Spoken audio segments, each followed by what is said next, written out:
We're talking UFC 317, ladies and gentlemen. Welcome to an episode of For Fight's Sakes. Let me tell you, man, if you're a betting guy, I don't know how you're going to look at this, but from my perspective, it's looking nice, you know. I'll tell you why I say that just in a second, but for now, this is what I want to talk about, guys. This right here is what I want to talk about, and that's Alexandre Pantoja versus Kai Kara-France. Ladies and gentlemen, this flyweight title bout is going to be explosive, to say the least. You've got Kai Kara-France coming in with 13 first-round knockouts, bro, for a flyweight. Like, that's some crazy stuff, bro. That's some crazy stuff. Not anyone can say that they have 13 first-round knockouts. But, ladies and gentlemen, I'm here to tell you today, right, that if you haven't heard me say this is the end of Pantoja, then it is not the end of Pantoja. Guys, there's just levels to this stuff, right? There's just so many levels to this stuff that Pantoja is just reaching his pinnacle. He's just reaching his championship status now. But Pantoja was a champion long before, bro.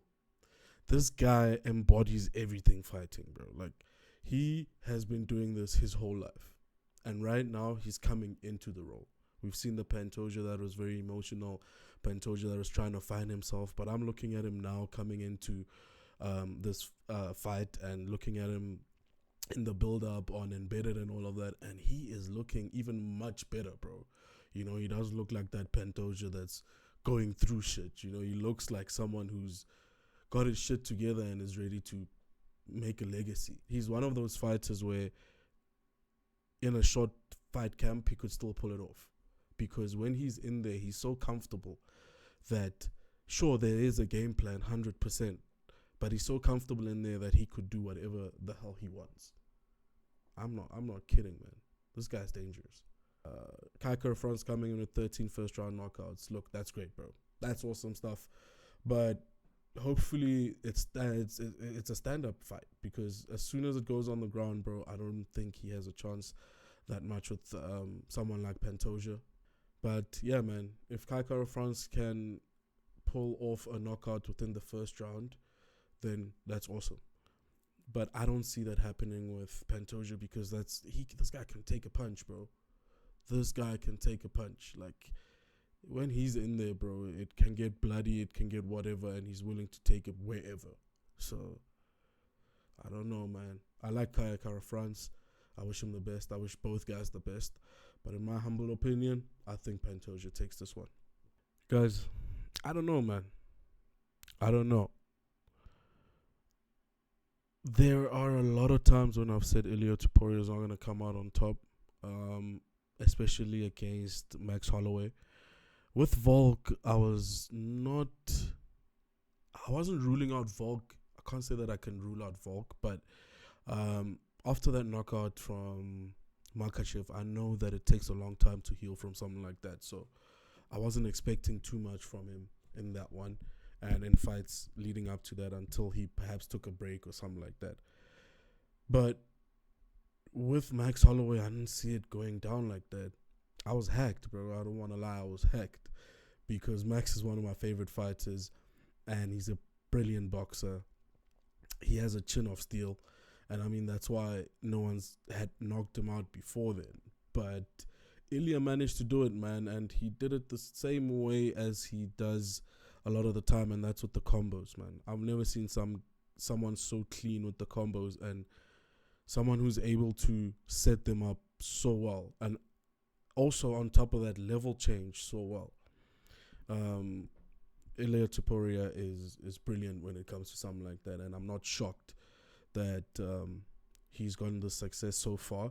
So as we know, he's moving up a division. I don't know about that, but if there's anyone that can do it, it's Ilya, man. It's Ilya, I think. He's got the knockout power. And I hope it translates going up, because he did have to cut some weight and do all of that in the previous division and all of that. So it's fair to expect that maybe now he'll have a more easier time. But let's remember that that's Charles Oliveira's division. That is a guy who grew up in the UFC. That's a guy who has gotten that baptism by fire. That type of thing. When they say baptism by fire, that's Charles Oliveira, bro. Charles didn't have the luxury of figuring himself out and coming to the UFC and finding his alter ego, or creating a name for himself like Sean O'Malley, coming in there and he's Sean O'Malley and all of that. This guy went from learning the sport to being in one of the biggest organizations and holding his weight in there. And it was expected to see him break down from time to time because, I mean, like I'm saying, he's been in there for a while. So, but now I think we're seeing a different Charles Oliveira. I think we see a Charles Oliveira that knows exactly what he's capable of, and not someone who is blinded by his power or his submission or anything like that, because he's fought some guys that are great at submitting and he's been submitted. So I don't think he still thinks that perhaps he's the best submission artist in the UFC. Sure, he's top up there with the top greatest guys, 100%. But I don't think he has that false sense of, I'm the best guy, let me throw myself on the back and make this guy come at me, right?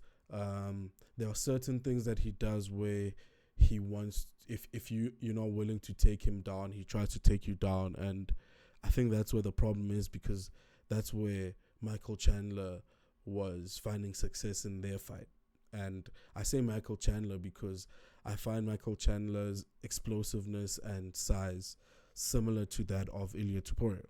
The thing with Charles Oliveira that we've seen in the past is that he's done that thing where he lies on his back and invites the guy in.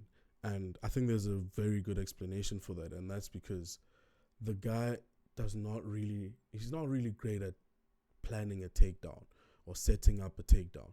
A lot of the time he does it when he's retaliating to either being in a very close exchange, or he's got the guy against the fence. But whenever they're in the middle, he tends to leave his chin out there. And that's a very important thing, because, I mean, look at that.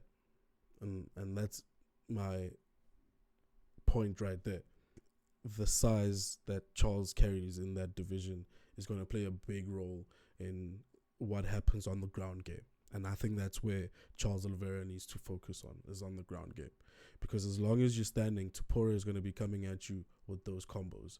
And those combinations, you think you see them coming, and there just happens to be one more punch at the end of it that knocks you down. Or the second one lands, and perhaps you could take that one. But the third one comes through, gets you on your back foot. He comes through, he lands the fourth, the fifth, and he's got you against the cage, and he's just offloaded. Guys, look, I know there's times when I've led you to the promised land, but take these with a pinch of salt, man. Look, don't go bet your house on my picks, right? But let's go through them nonetheless. So Oliveira right now is the underdog, right, at ×4, right, which means anything you bet on him ×4, right, which is great, because I really don't think that's a bad bet. A ×4 on Charles Oliveira, I'll take that any day, bro. I'll take that any day. Why? Because he's weathered a Justin Gaethje storm. He's weathered a Dustin Poirier storm, which are guys who I rate very high up when it comes to striking, right? So I think he'll be able to weather that storm, and I think we're going to be shocked. It's not too safe to go and try and pick which round it's going to go up to. But as far as that goes, just picking Charles Oliveira puts you at a ×4. So I love that. Charles Oliveira underdog any day, bro. The next match I'm going to bet on is Pantoja versus Kai Kara-France. I've mentioned it before, guys. Until you hear me on this channel say that Pantoja is on his way down, that man is still going to have that belt, guys. He's only going to get better. Right now it's just muscle memory working, man. He's such a well-rounded fighter. So with that said, I am going to go to Pantoja. But here's where it gets tricky, right? Because I am going with exact number of rounds, and I am going with Pantoja and round 4. Right? It's a tricky one because I really thought to myself, maybe round 3.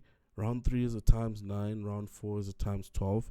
But so many times I think rounds are going to go and end at round 3. But in actual fact, when I think about it, it's just 15 minutes within the round. And by that time, what usually happens is the one of the guys, we're starting to only see which guy is breaking at that point. So I haven't gone with round 3 for a while, so I'm going to go with round 4, which is a times 12, guys. Right? And let's check it out. I'm not going to tell you which betting app I'm using. I guess you could use your own. But I'm going to go ahead and lock in $100 on those 2 bets. And that, if I win, gives me 4,920. Don't come at me if I win. I don't have money.